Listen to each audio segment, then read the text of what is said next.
The Jewish Channel's Week in Review. The Israelis fall out of medal contention, but there's still plenty of Jewish pride at the Olympics. A new approach to body and mind for the disabled. A burglarized synagogue gets community support. And more of the Jewish news that's changing your world right now in this episode of the Week in Review. Hello, and welcome to the Jewish Channel's Week in Review. I'm Stephen I. Weiss.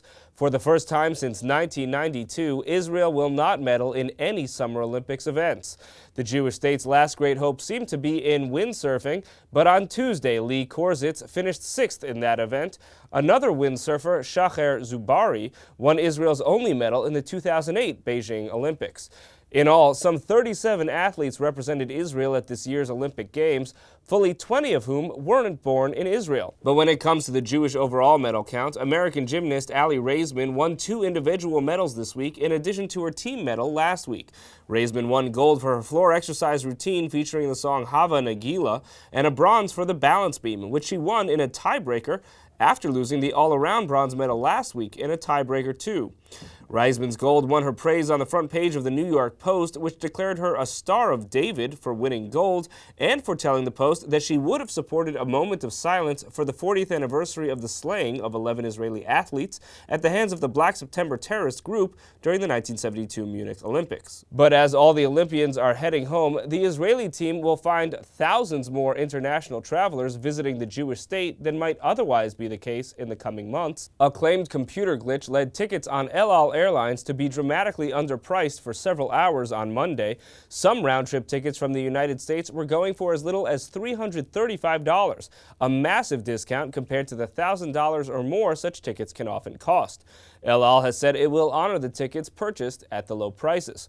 And while those travelers are in Israel, they'll surely notice the increased vigilance of the ultra-Orthodox community in removing images of women from public spaces and of increased efforts to keep men and women separate and to pressure women to dress in a manner consistent with ultra-Orthodox standards.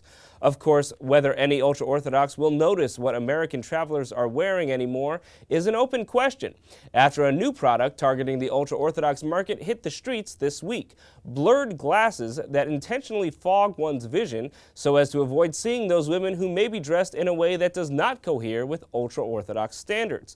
The existence of the glasses was first brought to light in the news media by Israeli newspaper Yediot Achronot and highlighted by FailedMessiah.com. But for those ultra-Orthodox who worry they've wasted their money by investing in glasses that help them see more clearly, the same firm has you covered there too. They offer stickers to place on your corrective lenses so that you can further blur your vision without spending another dime. But the many ultra-Orthodox who crowded into an NFL stadium last week surely need their good vision, as they were celebrating having spent more than 7 years poring over the entire Talmud. Completing what's called the Daf Yomi cycle, in which the more than 2,700 pages of the Talmud are studied at a rate of 1 page per day, thousands gathered to complete it together, and a total of around 100,000 were on hand for the celebration, as Christian Needham reports. Almost 90,000 Talmud-loving Jews packed into MetLife Stadium in the New Jersey Meadowlands last week in a display of physical solidarity rarely seen outside of Israel.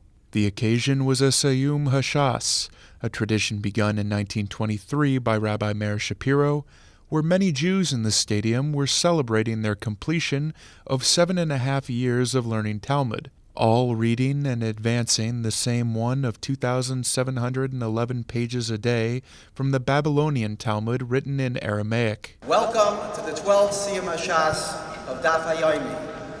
Baruch Shechiyanu v'kiyamanu v'hiyanu lazman hazeh. Moray v'Rabbaisai, we are about to commence an indisputably historic Ma'amid L'Chvayid HaTorah. First and foremost, I would like to wish a herzliche Mazel Tov to the Mesayimim, the Magidei Shir, and their respective families for this staggering accomplishment.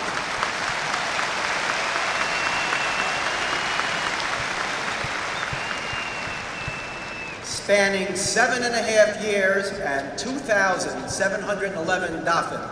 Despite early rain, as night fell and the skies cleared, the stadium was filled with mostly Orthodox Jews thanks to the organizational skill of Agudath Israel of America, who oversaw the event. In this 100th year since the founding of the Agudas Yisrael movement in Katowice by the great Gedolei Yisrael, what a privilege and a schus it is for Agudas Yisrael to be the Baal Afsanya here tonight and to bring people together, von alle Schichten, von alle Kreisen. It's a tremendous honor, and we thank you all for being part of it. Torah unites us. Torah defines us. Tonight, we synthesize the two manifestations of Torah with a single event, this Siyum. But not all those attending the Siyum were able to get equal seating. Although there were women in other parts of the stadium, apart from the field level reserved only for men, when opening prayers were conducted, the many ultra-Orthodox women attending, and who were relegated to the topmost stadium level, drew large green plastic curtains across their rows for visual separation from the rest of the stadium containing men. To see more from the 12th Seyum Hashas in the Meadowlands, please tune in to the full broadcast edition of the Week in Review. Thank you, Christian. Teaching to both the body and the mind is a core principle of the martial arts, but Meredith Gansman met one Jewish judo teacher who brings those lessons to those afflicted with cerebral palsy. The martial arts will keep you on your feet. Kicks, punches, and the occasional throws are almost always performed standing. So why is this karate class full of chairs? Seated, Jewish martial arts master Kari Nemiroff leads a unique karate class in both English and American Sign Language. The class is comprised of mainstream karate students and those with cerebral palsy, but united by their passion for the martial arts, they learn together. You're all martial artists. You all have the same interests and are inspired by the same teachings. Nemiroff has customized a martial arts program called Fukasakai Karate for those who have cerebral palsy and use a wheelchair. We do everything that you do in a regular karate class. We do kicking techniques as best as we can by moving our legs. We do striking techniques. We do katas, which are series of movements that can have strikes, they can have kicks, well, hand strikes, kicks. Updating this ancient art form for cerebral palsy participants not only introduces an activity that would otherwise be inaccessible, but it also enhances physical fitness and improves cognitive skills. I thought that it might provide a way in which they can broaden their range of motion, their fine motor skills, their gross motor skills, and it has actually. In fact, I've been told that they can lift their arms more. Sometimes people who have this challenge have trouble managing stress and learning how to focus, and the martial arts is all about that. In fact, it's kind of required. And so this, just like it helps anybody else, this would help a person with cerebral palsy in the same way. To see how mainstream and cerebral palsy karate students train side by side, tune into the full broadcast version of the Week in Review. Thank you, Meredith. Defending the honor of one's people can take many forms, and for a synagogue that was burglarized, regaining what was lost became a communal affair, as Christian Needon found out. Spirits were low at Ahavath Shalom Synagogue in Forest Hills earlier this summer when it was the victim of a robbery that claimed 2 silver Torah breastplates, a Torah pointer, and chalice. But things have recently taken a turn for the better thanks to some help from 2 Manhattan synagogues. But stepping back, synagogue president Bernard Gelman recalled the June robbery that focused on the ark housing the synagogue's Torah. Looking into the ark, we saw that the breastplates were missing. We don't know who took them. The police came and all. Can't find anything except they were looking for fingerprints, but nothing was happened. So we are short of breastplates. Office manager David Rogers described the function of those plates. Well, it's an adornment to the Torah. There's actually no real function except it makes the Torah look a little bit more decorative. It's nice to have them, but if you don't have the ornaments, you can still use the scrolls for your services. But it's a little hard talking about it, once they're gone, and nobody's going to come in and bring them back.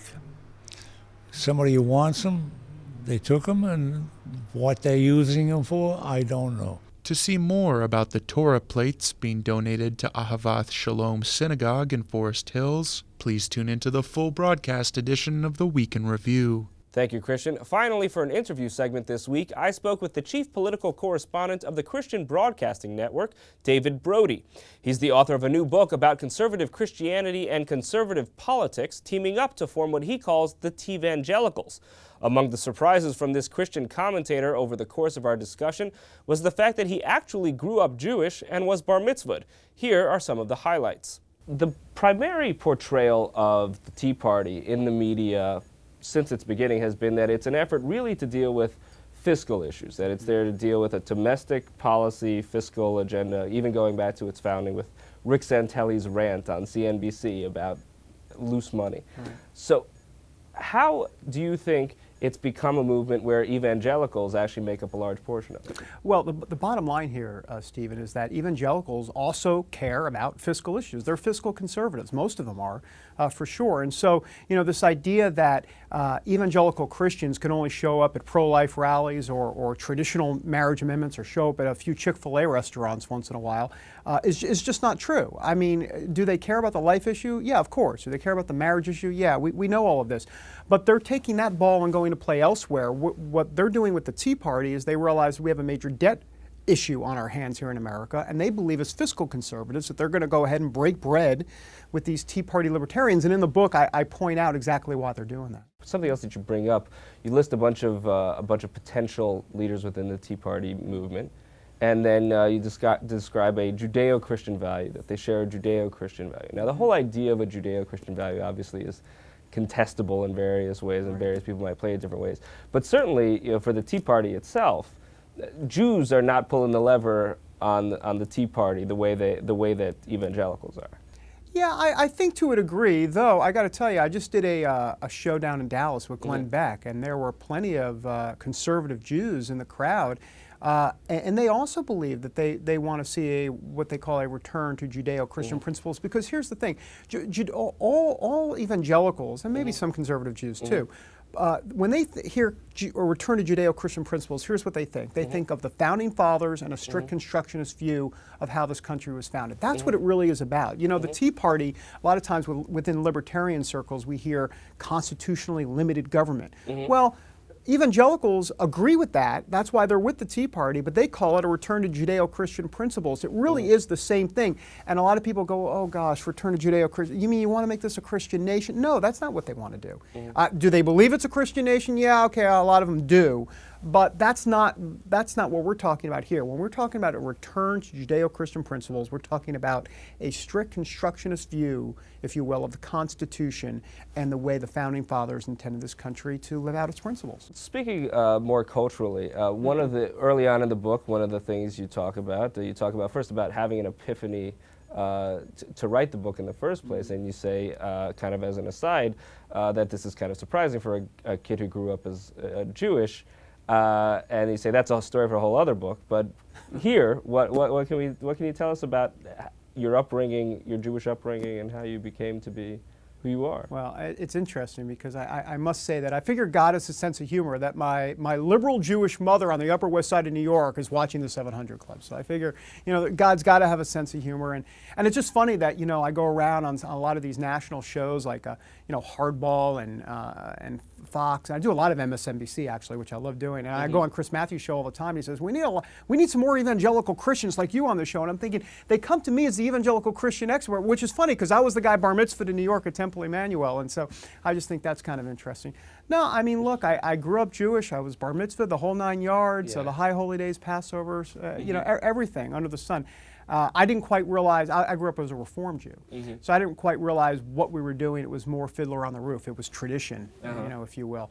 But anyhow, so I don't know how much we want to go into all the details, but the bottom line is that it was when I was 21 years old, I went to Ithaca College in upstate New York, and my future wife started talking to me about this Jesus character, and I said, you got to be kidding me. I don't want anything to know with Jesus. And Yeah. She pulled you in. Well, she started introducing me Yeah. to him for sure, and Yeah. I resisted for many years. She took me to this place called Times Square Church and saw these people walking down the aisles with tambourines and oh gosh, flags, and you got to be you all are a bunch of freaks.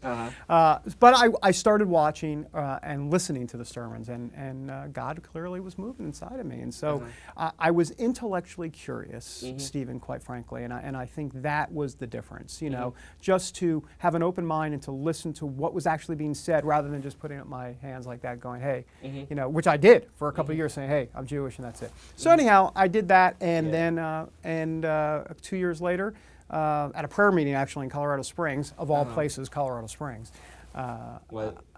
Well, I say the Christian conservative bastion of this country, you know, very much Colorado Springs. Right. I was out there because we had moved out there. Okay. And I gave my life to Jesus Christ, or as we say, Yeshua. You can see more of my interview with David Brody in the weekly news category on the Jewish Channel. That's all for this week. From all of us here at the Jewish Channel, be well. The Jewish Channel is available on cable. Time Warner Cable Channel 528, IO Optimum Channel 291, RCN Channel 268, Bright House Channel 330, Verizon Fios Channel 900, Cox Channel 1, Frontier Communications, and now on Comcast Cable in the on-demand menu under Premium Channels. For more information, visit tjctv.com.